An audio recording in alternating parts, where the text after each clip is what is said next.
सूर्योदय जब होएगा अर्ली सुबह सुबह हम श्राद्ध कर्म कर लेंगे, वो गलत है। सिस्टर श्राद्ध कर्म नहीं करती है क्योंकि हिंदू माइथोलॉजी में थोड़ा-सा नेगेटिव हो सकता है फीमेल्स के लिए, ये बिलीव किया जाता है कि जो बट इंडिया में ऐसा नहीं है, इंडिया के अंदर ऐसा बिलीव किया जाता है कि शरीर, जैसा कि भागवत गीता में भी कहा गया है कि शरीर चेंज होता है, शरीर मरता है, पर जो आत्मा है वो अमर है। अपने पितरों के लिए जो एंसेस्टर आज की डेट में हमारे साथ इस दुनिया में, इस अर्थ पर नहीं है, बट कहीं न कहीं बिलीव किया जाता है शास्त्रों में कि वो कहीं न कहीं तो हैं। एक तो ये जो 15 दिन का पक्ष आएगा, कृष्ण पक्ष 7 सितंबर से एक श्राद्ध ये होता है, एक श्राद्ध होता है, तो श्राद्ध हमेशा मृतक व्यक्ति के लिए ही होता है। और जो नागा साधु होते हैं, ऐसा मैंने पढ़ा है, ऐसा बिलीव किया जाता है कि वो जीवित होते हुए अपना खुद का श्राद्ध खुद से करते हैं। क्या श्राद्ध के लिए भी मुहूर्त उतना ही आवश्यक है जितना किसी मांगलिक कार्य में? कोई भी इवेंट हो, छोटी से लेके बड़ी चीज के लिए सनातन धर्म में मुहूर्त बनाया गया है। तो अब जो मैं बातें कहूंगा हो सकता है आज के टाइम पे वो यूज ही ना करे। फॉर एग्जाम्पल उसमें लिखा गया है कि कभी भी किसी भी श्राद्ध कर्म से पहले दातुन का प्रयोग ना करें। श्राद्ध केवल ब्राह्मण ही कर सकते हैं या परिवार का कोई भी सदस्य कर सकता है? श्राद्ध हमेशा परिवार का सदस्य ही करता है। ब्राह्मण सिर्फ उसे गाइड करता है कि अब आपको ये करना है, अब आपको ये करना है, यानी कि एक तरह से वो आपके लिए पूजा के अंदर आपको असिस्ट करता है।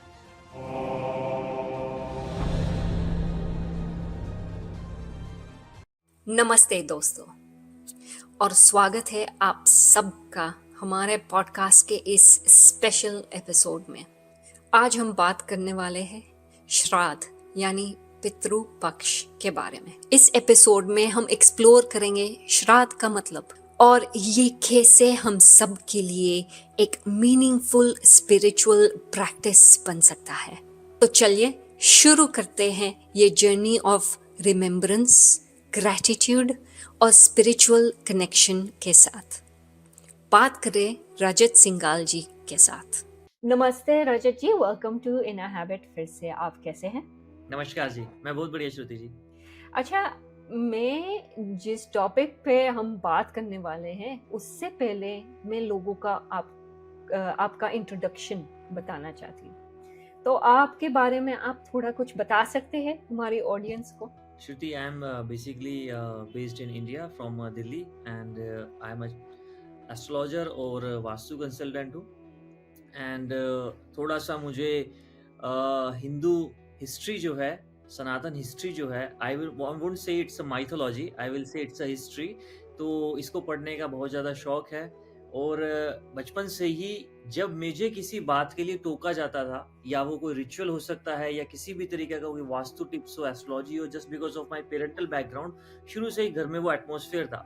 तो मेरे को शुरू से ये होता था कि अगर मैं सो एंड सो ऑब्जेक्ट को ईस्ट से वेस्ट में रख दूंगा तो क्या बेनिफिट मुझे हो जाएगा, ऐसा कैसे हो सकता है, इसके पीछे क्या तर्क हो सकता है, एस्ट्रोलॉजिक प्लैनेट्स कैसे वर्क करते हैं, इतनी दूर जो हमारी अर्थ से प्लैनेट्स दूर हैं वो कैसे हमें अफेक्ट कर सकते हैं। तो बहुत सारी ऐसी चीजें थी जो मुझे इस फील्ड में लेके आई। वैसे जो मेरी एजुकेशन है इट्स टैक्सेशन। तो टैक्सेशन के साथ में बहुत लोग मेरे से पूछते हैं कि जी इस चीज में कैसे इंटरेस्ट आया। तो इंटरेस्ट यही था कि मुझे जो लॉजिक्स, रीजन और जो तर्क चाहिए थे इन रिचुअल्स के पीछे, साइंटिफिक बेस जो चाहिए था, वो मुझे इस फील्ड में लेके आया। And I am really very happy कि मैं इस फील्ड में आया, because after coming to this field I have corrected my lifestyle. और एस्ट्रोलॉजी को लेके जो लोगों में एक मिथ रहता है कि astrology just a tool to predict future, ऐसा बिल्कुल भी नहीं है। समहाउ वो है, बट ये कहीं ना कहीं आपकी बॉडी को, आपकी नेचर को प्रकृति के साथ अलाइन करता है सो दैट आप अच्छे से रह सके। Very good to hear sir. Taxation और एस्ट्रोलॉजी दोनों बहुत डिफरेंट टॉपिक्स है। सो आप ये अब फुल टाइम कर रहे हैं एस्ट्रोलॉजी का काम? यस, एस्ट्रोलॉजी और वास्तु मेरा फुल टाइम है। इनफैक्ट टैक्सेशन भी मेरा फुल टाइम है। और since 2012 I have settled my own private limited company in which all the taxation work is going on. But अभी जो है मेरा फोकस कह लीजिए, मुझे इस सब्जेक्ट को, एस्ट्रोलॉजी को और एक्सप्लोर करना है। एंड आई बिलीव कि लर्निंग कभी ख़त्म नहीं होती है। तो मैं भी उसी लर्निंग प्रोसेस पे हूँ और जितना ज़्यादा ग्रैब कर सकूँ उतनी मेरी कोशिश है। तो आपकी फैमिली में कोई और एस्ट्रोलॉजी या कोई करता है? हाँ, मुझे जो वास्तु का ज्ञान है वो मेरे पिताजी से मेरे प्राप्त हुआ है, मिस्टर श्री नरेश सिंघल जी। और उनसे मैंने वास्तु सीखा है, एंड जो एस्ट्रोलॉजी है वो मैंने अपने गुरु से सीखी है, श्री सेवाराम जयपुरिया जी। लाल किताब की जितनी भी नॉलेज है वो मुझे मिली है श्री बृजमोहन सेकरी जी, जो लाल किताब के बहुत बड़े विद्वान हैं। तो उन्हीं के सानिध्य में रह के, तीनों जनों के सानिध्य में रह के मैंने इन तीनों विद्याओं को ग्रहण किया है और अभी भी कर ही रहा हूँ। थैंक यू रजत जी। तो आज के टॉपिक के बारे में बात करते हैं। हम श्राद्ध के बारे में बात करने वाले हैं। सबसे पहले हम समझेंगे कि श्राद्ध क्या है और क्यों ये सिर्फ एक रिचुअल नहीं बल्कि एक डीप स्पिरिचुअल प्रैक्टिस भी जाना जाता है। ये क्वेश्चंस उन सभी के मन में आते हैं जो पहली बार इस ट्रेडिशन को समझने की कोशिश कर रहे हैं। तो मेरा पहला सवाल है, श्राद्ध मृत्यु का संस्कार है, तो फिर इसे उत्सव की तरह क्यों मनाया जाता है? देखिए, जो सनातन धर्म है, जो इंडियन कल्चर है, इसके अंदर अगर मैं फेस्टिवल्स की बात करूं तो साल के 365 दिन 365 फेस्टिवल होते हैं। डेली कोई ना कोई फेस्टिवल होता है, क्योंकि हमारे यहाँ पर जो पंचांग है जिसके 5 अंग होते हैं, तिथि, वार, नक्षत्र, योग और कर्ण, उसमें हर तिथि को किसी ना किसी रिचुअल से, किसी ना किसी भगवान से जोड़ा गया। फॉर एग्जाम्पल, अगर मैं अष्टमी की बात करूं तो वो अभी जैसे रिसेंटली इंडिया के अंदर कृष्ण जन्माष्टमी गई है, तो कृष्ण जी का जन्म अष्टमी को आता है, इसलिए उनके जन्म से वो जोड़ी गई। तो इसीलिए हर तिथि का अपने आप में एक फेस्टिवल सेलिब्रेट करना तो बनता ही बनता है। बट अगर मैं जैसे श्राद्ध की बात करूं तो आपने बहुत अच्छी चीज कही है कि हम किसी की डेथ को, किसी की मृत्यु को सेलिब्रेट करते हैं, जबकि हमें उनको याद करके इमोशनली या किसी भी तरीके से उनको मिस करते हुए परेशान होना चाहिए। बट इंडिया में ऐसा नहीं है। इंडिया के अंदर ऐसा बिलीव किया जाता है कि शरीर, जैसा कि भागवत गीता में भी कहा गया है कि शरीर चेंज होता है, शरीर मरता है, पर जो आत्मा है वो अमर है। तो इसी थ्योरी को इम्प्लीमेंट करते हुए ये बिलीव किया जाता है जो श्राद्ध है वो श्रद्धा शब्द से आया है। यानी कि श्राद्ध को अपने पितरों के लिए, जो एंसेस्टर आज की डेट में हमारे साथ इस दुनिया में, इस अर्थ पर नहीं है, बट कहीं ना कहीं बिलीव किया जाता है शास्त्रों में कि वो कहीं ना कहीं तो है, किसी न किसी लोक में है। तो उनकी पूजा के लिए, उनको याद करने के लिए, उनको मान सम्मान देने के लिए और उनकी शांति के लिए इस श्राद्ध का सेलिब्रेशन किया जाता है। और आपको बता दूं, श्राद्ध 2 तरीके के होते हैं। एक तो ये जो 15 दिन का पक्ष आएगा, कृष्ण पक्ष, 7 सितंबर से एक श्राद्ध ये होता है। एक श्राद्ध होता है ग्रेगोरियन कैलेंडर के अकॉर्डिंग, जिस डेट पर किसी भी पर्सन की मृत्यु हुई है तो उस दिन भी वो श्राद्ध सेलिब्रेट कर सकते हैं। वो 365 दिन में, किसी भी महीने में, किसी भी डेट पे हो सकता है। क्या श्राद्ध केवल मृतक के लिए होता है या जीवित व्यक्ति के लिए भी फलदायी होता है? बहुत इंटरेस्टिंग क्वेश्चन है। अगर मैं जनरल एक रिचुअल्स की बात करूं तो श्राद्ध हमेशा मृतक व्यक्ति के लिए ही होता है, चाहे उसकी एज कुछ भी हो, चाहे वो 4-5 साल का बच्चा है या फिर वो 50-60 साल की वृद्धावस्था में गया है, वो हमारे लिए सेम ही एक डेजिग्नेशन उसको दी जाती है और बोला जाता है पितृ। इसकी एज से फर्क नहीं पड़ता कि उसका जब डेथ हुई थी उस बच्चे की या उस बालक की या उस युवा की या उस प्रौढ़ की क्या एज थी, वो हमेशा ही उसको हम पितृ मानते हैं और पितरों के लिए ही श्राद्ध किया जाता है। और जो दूसरी चीज आपने कही, क्या जीवित व्यक्ति के लिए भी श्राद्ध होता है? नॉर्मल प्रोसेस में ऐसा कभी नहीं होता। बट मैं आपको एक चीज बता दूं, थोड़ा सा टॉपिक से हटके है। जो तंत्र विद्या को फॉलो करते हैं और जो नागा साधु होते हैं, ऐसा मैंने पढ़ा है, ऐसा बिलीव किया जाता है कि वो जीवित होते हुए अपना खुद का श्राद्ध खुद से करते हैं। और ऐसा बिलीव किया जाता है कि अब वो इस पृथ्वी लोक से छोड़कर जा रहे हैं मेडिटेशन, हायर स्पिरिचुअलिटी के लिए, तो इसीलिए वो अपना श्राद्ध करते हैं। नॉर्मल प्रोसेस के अंदर जीवित व्यक्ति का किसी भी तरह से कोई श्राद्ध नहीं होता है। अच्छा, तो वो ऐसे क्यों करते हैं? उसके पीछे एक उनकी मेंटेलिटी ये है कि वो इस मेटलिस्टिक चीज को, जो मेटलिस्टिक कनेक्शंस हैं, जो भी हमारे रिलेशंस हैं या जो भी हमारी डिजायर्स हैं जो इस शरीर से जुड़ी हुई हैं, उसको वो छोड़ना चाहते हैं। इसीलिए वो अपना तर्पण और अपना श्राद्ध करके उस चीज से मुक्त हो जाते हैं। ओके, अब श्राद्ध का सही समय और तिथि कैसे पहचानी जाती है? जो भी हम सेलिब्रेशन करते हैं सनातन धर्म में, हिंदू कल्चर के अंदर, ये सूर्योदय के अनुसार करते हैं, जो भी तिथि सूर्योदय के समय होती है। फॉर एग्जांपल मान लीजिए जो हमारी जो ग्रेगोरियन कैलेंडर की डेट है, फॉर एग्जांपल आज मान लीजिए 20 अगस्त है, तो 12 बजे के बाद ये ऑटोमेटिकली 21 अगस्त हो जाती है। It is fixed. रोज 12 बजे के बाद में रात को डेट चेंज हो जाएगी depending upon the country. But Hindu calendar के अंदर जो पंचांग है उसमें ऐसा नहीं होता। वो तिथि कभी रात को 2 बजे खत्म होती है, कभी सुबह 6 बजे खत्म होती है, इरिस्पेक्टिव ऑफ टाइम वो तिथि एंड होता है, क्योंकि उसका कनेक्शन सीधा प्लैनेटरी पोजीशन से है। इसीलिए पंचांग हमेशा ग्लोबल वॉच के तौर पर भी यूज किया जा सकता है, क्योंकि वो कंट्री पे डिपेंड नहीं करता, वो पूरी अर्थ के लिए सेम होता है। अब आपने जो कहा कि पंचांग या फिर मुहूर्त का विचार श्राद्ध में कैसे किया जाता है, श्राद्ध जो है हमेशा दोपहर में सेलिब्रेट किया जाता है। जब भी हम कभी मुहूर्त निकालते हैं, हम पहले ये देखते हैं जिस इवेंट के लिए हम मुहूर्त निकाल रहे हैं उसका टाइमिंग क्या है। फॉर एग्जाम्पल मान लीजिए अभी जैसे कृष्ण जन्माष्टमी गई, वो रात्रि का पर्व है, तो उसमें हम फिर रात को अष्टमी तिथि देखेंगे कि किस ड्यूरेशन में है। अब जैसे श्राद्ध की बात करी जाए तो ये दोपहर का फेस्टिवल होता है। और अगर मैं एस्ट्रोलॉजिकल लैंग्वेज की बात करूं तो कुतुब मुहूर्त होता है और एक रोहिणी मुहूर्त होता है। कुतुब एंड रोहिणी मुहूर्त 2 मुहूर्त होते हैं जिसमें श्राद्ध को सेलिब्रेट किया जाता है। एंड ये समवेयर 11:15 बजे स्टार्ट होते हैं। देन 50 मिनट का पहले कुतुब मुहूर्त रहता है एंड उसके जस्ट आफ्टर रोहिणी मुहूर्त आरंभ हो जाता है। इसीलिए दोपहर के समय जो भी तिथि होगी, इरिस्पेक्टिव ऑफ सनराइज, उस तिथि का ही श्राद्ध सेलिब्रेट किया जाएगा। आप मुहूर्त की तो बात कर रहे हैं, तो मेरा एक्चुअली नेक्स्ट सवाल था, क्या श्राद्ध के लिए भी मुहूर्त उतना ही आवश्यक है जितना किसी मांगलिक कार्य में? कोई भी इवेंट हो, छोटी से लेके बड़ी चीज के लिए सनातन धर्म में मुहूर्त बनाया गया है। मुहूर्त का मतलब ये नहीं है कोई ऑस्पिशियस टाइम। मुहूर्त का मतलब होता है उस इवेंट को करने का नेचर के अकॉर्डिंग परफेक्ट टाइम। तो जब हमारी प्लैनेटरी पोजीशन अलाइन होती है, या फिर मैं ये कह सकता हूँ कि कॉस्मिक एनर्जीज सुप्रीम पावर के अनुसार उस काम को करने का सही समय होता है, वही तो मुहूर्त है। अब इसीलिए श्राद्ध को बोला गया है कि श्राद्ध को कई लोग क्या करते हैं कि मैंने देखा है बहुत बार कि भाई श्राद्ध को भी नॉर्मल पूजा की तरह लेके उसी में पूजा के रूल लगा देते हैं। जैसे कि सूर्योदय के अनुसार सोचते हैं कि हम अर्ली उठेंगे, सूर्योदय जब होएगा अर्ली सुबह सुबह हम श्राद्ध कर्म कर लेंगे। वो गलत है। श्राद्ध कर्म हमेशा आफ्टरनून में दोपहर में किया जाता है।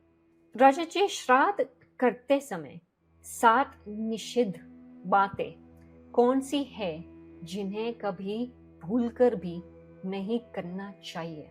देखिए बहुत सारी चीजें हैं श्राद्ध में। जैसे कि भाई जब भी हम श्राद्ध करते हैं तो बहुत बार जैसे मैं गांव की बात करूं, ये मैं आपको वो सारी बातें बता रहा हूँ जो हमारे शास्त्रों में लिखी गई हैं, जैसे गरुड़ पुराण में लिखी गई हैं, ब्रह्म पुराण में लिखी गई हैं। वो बातें हैं आज से 150-200 साल पहले या 500 साल पहले की। तो अब जो मैं बातें कहूंगा हो सकता है आज के टाइम पे वो यूज ही ना करे। फॉर एग्जाम्पल उसमें लिखा गया है कि कभी भी किसी भी श्राद्ध कर्म से पहले दातुन का प्रयोग ना करें। अब होता क्या था, दातुन का प्रयोग करते समय हम जो है लकड़ी को तोड़ते थे, तो उसको अच्छा नहीं माना जाता। उसमें लिखा गया बकायदा वर्ड है कि तेल मर्दन ना करें, यानी कि अपने पूरे शरीर पे कई लोग पूरा मालिश करके ऑयल की मसाज करके देन नहाते थे, तो उस दिन के लिए वो नहीं करना चाहिए। एंड उसमें कहा गया है कि उस दिन उस तिथि पर किसी भी तरीके से जो श्राद्ध कर्म कर रहा है, यानी कि घर का जो बड़ा पुत्र श्राद्ध कर्म कर रहा है, वो स्त्री संभोग ना करे, सेक्सुअल एक्टिविटी उस दिन नहीं करनी चाहिए। ये कुछ पर्सनल चीजें हैं जो उसको श्राद्ध से पहले नहीं करनी चाहिए।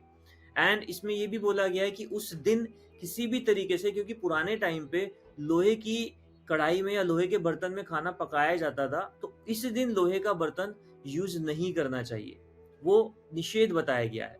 तो ये बहुत सारी चीजें हैं। जैसे कि अगर मैं और डिटेल में बात करूं तो इसमें कुछ फूलों का भी उपयोग निषेध बताया गया है, जैसे कि कोई लाल कलर के फूल या बहुत ही सुगंधित फूल, गुलाब का फूल, चंदन का, ये जो यूजेस हैं इनको श्राद्ध कर्म में गलत बताया गया। इन सारी चीजों का यूज हम देव पूजा में करते हैं, पितृ पूजा में नहीं करते हैं। ओके, तो आपने रजत जी हमको 3 या 4 बता दिए, और है? और जैसे कि इसमें वो बोला गया है कि कुशा का प्रयोग नहीं करते। कुशा मतलब जो भी हम पुराने टाइम में क्या होता था, ब्राह्मण को जब भोजन कराते थे तो उसमें हम मैट बिछाते थे। अब मैट के लिए पहले के लोग क्या होते थे, उसके लिए जो घास या लकड़ी लेके आते थे, तो ये बोला गया है कि कोई भी सामान, आज के संदर्भ में बात करूं, कोई भी सामान अगर आप लेके आ रहे हैं तो ऐसी जगह से ना लेके आए जहां पर आप किसी भी तरीके से अपवित्र हो, यानी कि वो इनऑस्पिशियस चीजें हो, तो उसका थोड़ा सा ध्यान रखना चाहिए। क्योंकि शास्त्रों में बताया गया है कि देवताओं को मनाना कंपैरेटिवली इजी है, पितरों को बनाना या फिर उन्हें प्रसन्न करना थोड़ा सा कंपैरेटिवली डिफिकल्ट है। इसीलिए श्राद्ध में जो भी आप सामग्री या जो भी आप रिचुअल, जो भी आप विधि यूज कर रहे हैं, वो किसी भी एस्ट्रोलॉजर, किसी भी ब्राह्मण से, किसी भी पंडित से सलाह करके जरूर करें। रजत जी, मैंने सुना है कि जब श्राद्ध हो तब आप नई चीजें नहीं खरीद सकते हैं, या जो नाखून है या बाल है वो हम कट नहीं कर सकते हैं। क्या ये बात सही है? हाँ जी, ये बिल्कुल सही है। ऐसा भी उल्लेख आया है कि हमें ये सब चीज़ें नहीं करनी चाहिए। 15 दिन का एक समय होता है और मैं नहीं मानता कि 15 दिन से पहले अगर किसी को पता है, तो ये सारी प्रिपरेशन वो पहले से भी कर सकता है।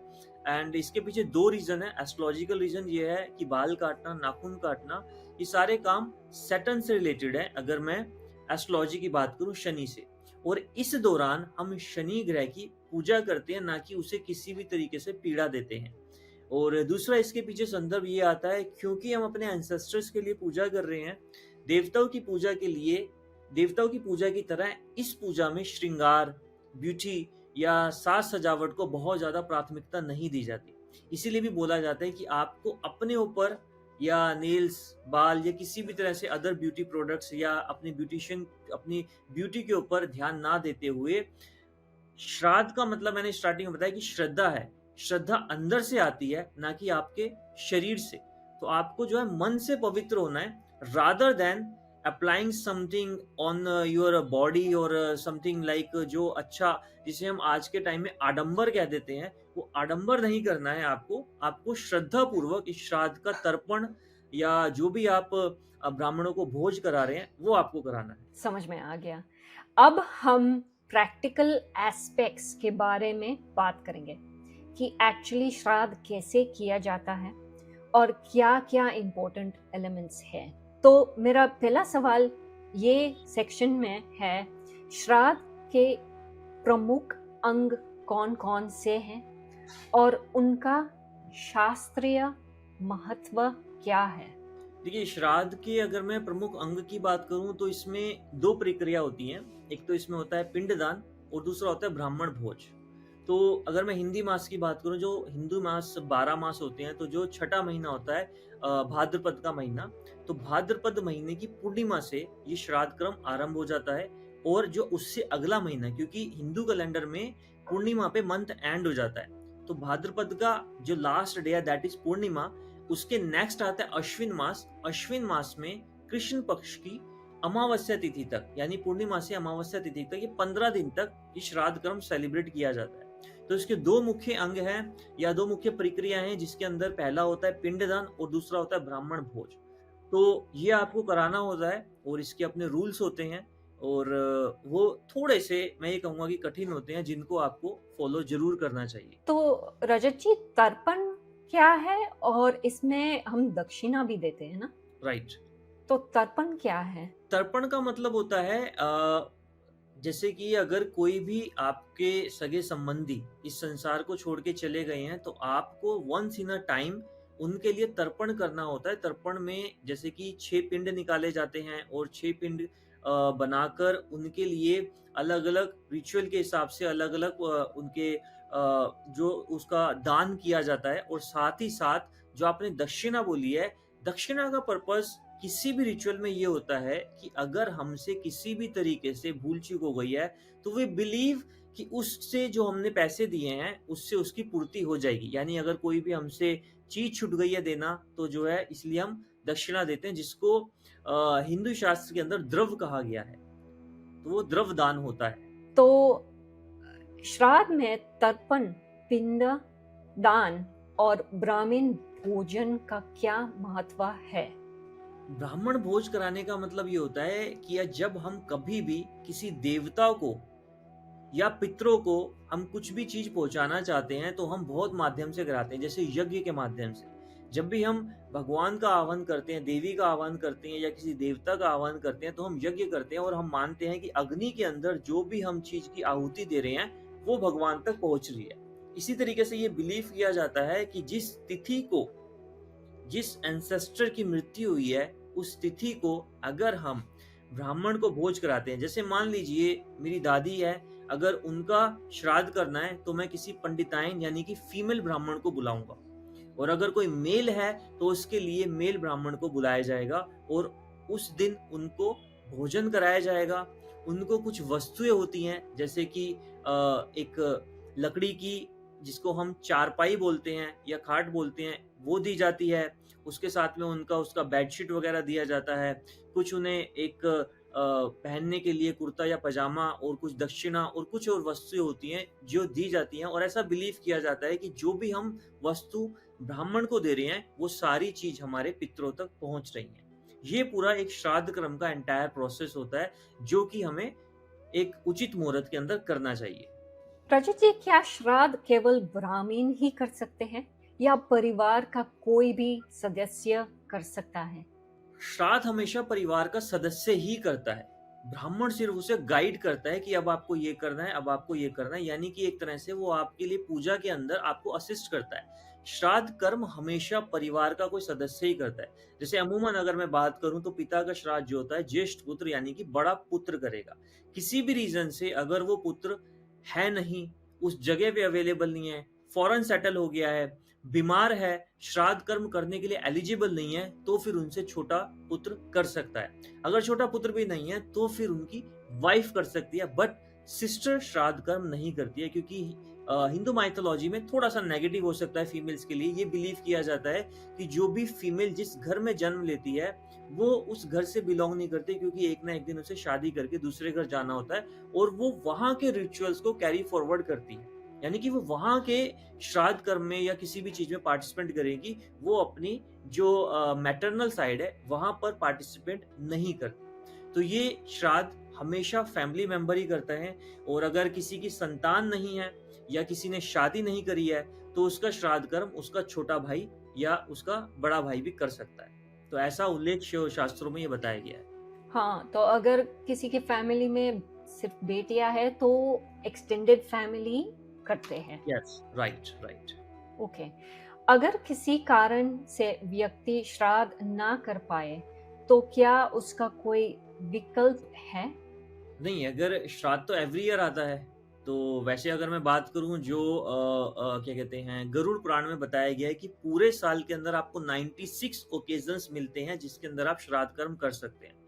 तो अगर कोई नहीं कर पाया है, तो अगर ये एक्सक्यूज है, फिर तो वो 96 दिन भी नहीं कर पाएगा। और अगर किसी को भूल गया है, स्किप हो गया है, then there are lot of occasions कि आप उस पर श्राद्ध कर सकते हैं, जैसे कि उसकी तिथि पर, इन 15 दिन के दौरान, या फिर आप कभी भी अमावस्या पे श्राद्ध कर सकते हैं।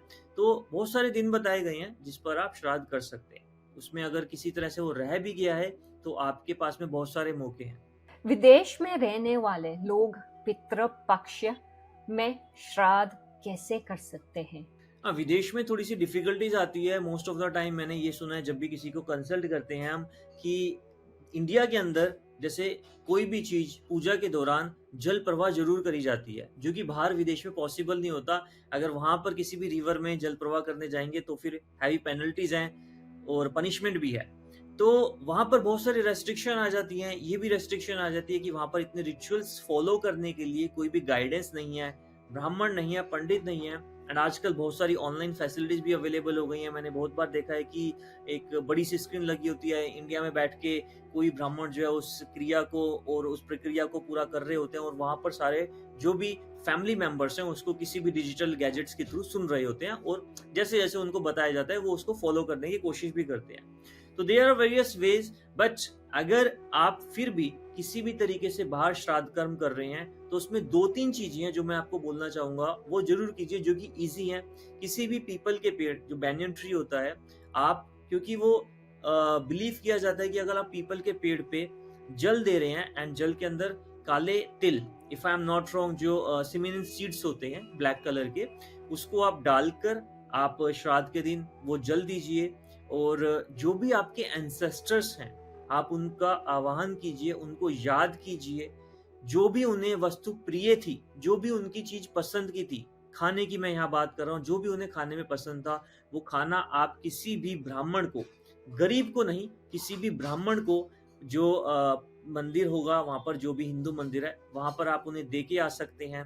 कुछ साथ में कुछ उपहार दे के आ सकते हैं। उपहार कैन बी एनीथिंग, या अगर आपको उपहार नहीं समझ आ रहा तो आप कोई भी अमाउंट, दक्षिणा आप उन्हें दे सकते हैं। तो ये कुछ मिनिमम चीजें हैं, ये आप श्राद्ध के दौरान कर सकते हैं। एंड एक मैं एक चीज बोलना चाहूंगा, बहुत से लोग गलती करते हैं, जो एंसेस्टर्स की फोटो होती है उसके ऊपर वो क्या करते हैं, ताजे फूलों की माला आज के दिन चढ़ा देते हैं, जैसे कि गेंदे की फूल की माला हो गई, गुलाब के फूल की माला हो गई।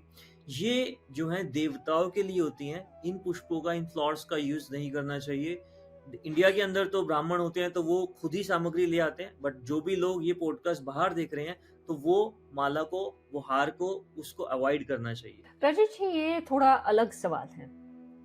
हमारी जो मॉडर्न सोसाइटी है, यंग यंग बच्चे जो हैं, टीनेजर्स से ऊपर शायद, यंग एडल्ट्स हम बोलते हैं, वो शादी कर लेते हैं फॉरेन लड़कियों के साथ, जिसको हमारी ये सब विधि हम बोलते हैं या श्राद्ध नहीं समझ आता है। तो समटाइम्स ये लोग फॉलो नहीं करते हैं, ये बिलीव ही नहीं होता है, क्योंकि जैसे हम बड़े होते जा रहे हैं तो कल्चर भी चेंज हो रहा है। ये शायद इंडिया में भी हो सकता है, ये शायद अब्रॉड भी हो सकता है। इसके बारे में आप क्या बोलना चाहेंगे? और इसमें कुछ जो लोग फॉलो नहीं कर रहे, उसमें कुछ प्रॉब्लम्स आ सकते हैं, जैसे कि हम बोलते हैं कि वो जो हमारे एंसेस्टर्स थे वो रेस्ट हम बोलते हैं, रेस्ट इन पीस, जैसे कि वो उसमें कुछ हो सकता है। दोनों चीजें थोड़ी सी डिफरेंस है। सबसे पहले मैं आपको ये कहूंगा कि सिर्फ विदेश ही नहीं, इंडिया के अंदर भी आजकल न्यूक्लियर फैमिली और शादी होते ही फैमिली से अलग हो गए, एक अपनी दुनिया बसाना, ये ट्रेंड सेटअप होता जा रहा है। अलग होना गलत नहीं है, ना ही मैं उसके अगेंस्ट में हूँ, ना ही मैं उसके फेवर में हूँ। बट मैंने क्या देखा है, जब आप कभी भी किसी फैमिली मेंबर से अलग होते हैं जो 40-50 साल की, 60 साल की उम्र में है, तो सबसे पहले तो आप उसका जो एक उम्र का एक्सपीरियंस है, आप उसको लैक कर जाते हैं और आप अपनी लाइफ जीरो से स्टार्ट करते हैं। ये एक्सपीरियंस आपको हर तरह का होता है। ये एक्सपीरियंस आपके रिचुअल से रिलेटेड भी होता है, घर के अंदर पूजा पाठ से रिलेटेड भी होता है। ये एक्सपीरियंस आपको दुनियादारी भी सिखाता है। बहुत ब्रॉड एक चीज जो होती है वो आप मिस कर देते हैं। पुराने टाइम में जब हम ज्वाइंट फैमिली में रहते थे, चाचा ताऊ होते थे, उनके फिर बच्चे होते थे, कजन्स होते थे, एक बहुत बड़ा परिवार होता था, तो साथ में सपोर्ट करने का सिस्टम होता था। किसी भी तरह से प्रॉब्लम होती थी, उस प्रॉब्लम से हमें कभी भी, मुझे नहीं याद कि मैंने अपने दादा को ये सुना हो कि भाई मैंने सो एंड सो चीज के लिए कभी लोन लिया था। लोन का पर्पस ही आ जाए क्योंकि हम सेपरेट हो चुके हैं, वो सपोर्ट सिस्टम खत्म हो चुका है, हम एक्सटर्नल सपोर्ट देख रहे हैं। सेम चीज आती है रिचुअल्स के साथ में। रिचुअल क्या होता है, आप कभी भी देखिए, हिंदू शास्त्र में तो बोला भी ये गया है कि घर के अंदर पूजा कभी अकेले नहीं करनी चाहिए। मॉर्निंग के अंदर अगर आपने, जैसे कि आजकल क्या है, लोग, बच्चे या वयस्क जो एडल्ट हैं पूजा नहीं करते, तो घर की जो फीमेल होती है उसकी पूजा की ड्यूटी लगा दी जाती है। घर की फीमेल उठती है, नहाती है, धोती है सबसे पहले और फिर पूजा करती है, देन अपना चोला चुका अपनी किचन स्टार्ट करती है। उससे होता क्या है, पूजा अगर आपने एक बार कर दी तो ये बिलीव किया जाता है कि पूजा हो गई और दोबारा पूजा होगी नहीं, इसलिए कोई और मेंबर पूजा करता ही नहीं है। जबकि पूजा का कंसेप्ट क्या था कि सारे मेंबर सुबह उठ के एक साथ एक स्थान पर बैठेंगे, जिससे उनके बीच में जो वो बॉन्ड है वो स्ट्रांग होगा और वो प्रेयर करेंगे। तो वो चीज मिस हो रही है। सेम ऐसे फेस्टिवल्स हैं। फेस्टिवल्स आज की डेट में सिर्फ सेलिब्रेशन रह गया है। Celebration in terms of parties, celebration in terms of new cloth, celebration in terms of sweets, मिठाई। पूजा का जो एसेंस है आज की डेट में, मैं विदेश की बात तो बहुत देर में करूंगा, इंडिया के अंदर भी किसी ब्राह्मण को जब आमंत्रित किया जाता है, उसको बोला जाता है पंडित जी 15 मिनट में पूजा को निपटा दीजिएगा। इतना गलत शब्द का प्रयोग किया जाता है कि 15 मिनट में पूजा को निपटा दीजिएगा, यानी कि उनको उस रिचुअल्स के लिए तो बैठना ही नहीं है, उनको तो पार्टी के लिए बैठना है, चाहे वो कोई भी आयोजन हो। तो ये चीजें मिसिंग है और इसका इफेक्ट मैंने क्या देखा है, एस्ट्रोलॉजिकली अगर आप श्राद्ध कर्म नहीं करते तो आपकी कुंडली में जो पितृ दोष होता है, समटाइम ये पितृ दोष बाय बर्थ आपकी हॉरोस्कोप में होता है, एंड सम टाइम आप इस पितृ दोष को क्रिएट कर लेते हैं। क्रिएट करने का एक रीजन ये भी है कि आप अपने एंसेस्टर्स का, अपने पितरों का श्राद्ध विधि पूर्वक नहीं कर पा रहे हैं, तो भी वो आपको पितृदोष आपकी कुंडली में एक्टिव हो जाएगा, जिसका इम्पैक्ट ये होता है कि आप सम टाइम उस तरीके से हैंडीकैप हो जाते हैं जिस कमी को आप पैसे से पूरा नहीं कर सकते। It can be and never ending disease, it can be any relation, ये वो चीजें हैं जिनको आप पैसे से नहीं कर सकते। तो ये मैंने देखा है पितृदोष की वजह से या श्राद्ध कर्म अधूरा होने की वजह से आती हैं। जो आपने कहा है कि जो हमारे एंसेस्टर्स हैं उनको हम बिलीव करते हैं रेस्ट इन पीस, हालांकि हम ऐसा नहीं करते हैं। हम क्योंकि हम ये मानते हैं कि भाई वो अभी भी हैं, तो हम ये कभी नहीं बोलते रेस्ट इन पीस, हम बोलते हैं कि भाई वो जहां पर भी हैं, जिस जगह पर हैं, वो शांत रहें, सुख रहें, खुशी से रहें, इसीलिए हम ये श्राद्ध करते हैं। तो आपने इंडिया के बारे में तो बात कर दी, तो चलो हम विदेश चलते हैं। उसके बारे में जो इंटर कल्चरल मैरिजेस कर रहे हैं या Right. इंटर फेथ मैरिजेस कर रहे हैं, उसके बारे में आपकी क्या सोच है? देखिए, मैं अगर थोड़ा सा मेरा मेंटालिटी अलग है, मैं हर चीज की पॉजिटिव साइड पहले लेता हूँ, तो मैं तो बहुत अच्छा मानता हूँ इंटरकास्ट मैरिज को।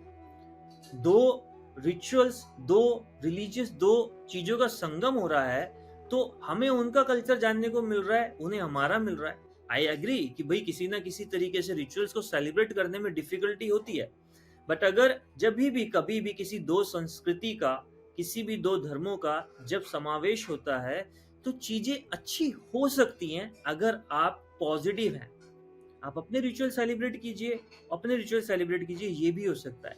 डिफिकल्टीज आती है जब आप किसी भी तरीके से ईगो, अहम आपके अंदर आ जाता है। कोई भी धर्म या कोई भी रिलीजियस या कोई भी कम्युनिटी ये नहीं बोलती है कि आप जो गॉड है या कोई भी सुप्रीम पावर है उसको फॉलो ना कीजिए, तरीका सबका अलग होता है। तो हाँ, ये जरूर है कि इंडिया के अंदर भी होता है, जैसे कि बनिया कम्युनिटी है, किसी पंजाबी कम्युनिटी के साथ, फीमेल के साथ में शादी हो गई, या मैं विदेश की बात कर लूं, जैसे कई लोग यहाँ से कनाडा चले जाते हैं, वहां पर किसी फॉरेनर्स के साथ में मैरिज कर ली, तो उस रिचुअल्स को फॉलो करने में प्रॉब्लम आती है। तो रादर देन चेंजिंग हर, उसको अडेप्ट करने के प्रोसेस में ना जानते हुए आपसे जितना हो पा रहा है आप उतना कर लीजिए। ऐसा कहीं भी नहीं बताया गया है कि अगर आप किसी दूसरे धर्म से या किसी और तरीके से जुड़ते हैं तो आप अपने धर्म को या अपने रिचुअल्स को फॉलो नहीं कर सकते। तो अगर किसी को मिनिमम, आई नो ये फिर हम फिर से जा रहे जहाँ पे जल्दी रिचुअल्स कंप्लीट कर लो, लेकिन ये सर्कमस्टेंस थोड़ा अलग है। तो अगर कोई नहीं कर सकता है तो क्या छोटी छोटी चीजें कर ले घर में जो वो श्राद्ध का जो प्रोसेस है वो कंप्लीट कर पाए? श्राद्ध का प्रोसेस छोटा सा है। देखिए, अगर आप घर में खुद से भोजन बनाइए, भोजन में आप जो है इसे जो शास्त्रों में भोजन को दो चीजों में बांटा गया, पक्का भोजन और कच्चा भोजन। पक्का भोजन स्टैंड्स फॉर जिसके अंदर आप पूरी बनाते हैं, आलू की सब्जी बना सकते हैं, खीर बना सकते हैं, एंड दही का रायता होता है। तो कुछ ये मिनिमम चीजें होती हैं जो आपको भोजन बनाना होता है, एंड आई बिलीव कि आप दुनिया के किसी भी जोन में अगर रह रहे हैं तो इन चीजों को आप बना सकते हैं। इसके बाद अगर आप किसी ब्राह्मण को घर पे आमंत्रित कर सकते हैं, then it is very good. अगर आप अवॉइड नहीं कर सकते, उन्हें इनवाइट नहीं कर सकते, आप किसी भी तरीके से ऑफिस में जल्दी जाना है, कोई आपको आपको रेस्ट्रिक्शन है, तो आप ये सामान पैक करके आप किसी भी पंडित को, ब्राह्मण को आप दे सकते हैं। और इसके बाद छोटी सी चीज और है कि आपको उसके साथ में उन्हें कोई धनराशि जरूर देनी है, क्योंकि ये बिलीव किया जाता है अगर आपने कोई चीज भूल चूक हो गई है तो वो उस पैसे से खरीद के उसकी पूर्ति कर सकता है। एंड इसके बाद जब ये प्रोसेस हो जाए तो आपको किसी भी पीपल के पेड़ को जल देना है।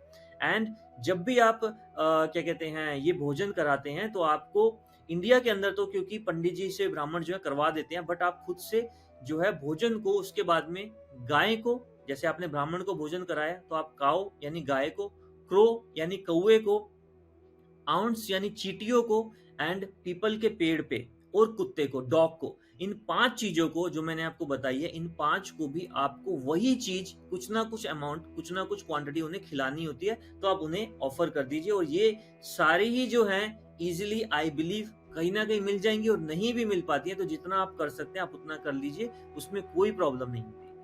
रजत ji, thank you so much. मुझे थैंक यू। ये सेलिब्रेशन के बारे में बहुत कुछ सीखने को मिला है। मैं ओके। बहुत बार सुनती हूँ कि हाँ, श्राद्ध है, हम ये करने वाले हैं, वो करने वाले हैं, और सब हमारी फैमिली में इतना कुकिंग करते हैं। तो मुझे जानना था कि ये सेलिब्रेशन हम क्यों करते हैं, और हाँ। बहुत कुछ जानने को मिला है। Thank you Rajat ji. Thank you so much, thank you so much.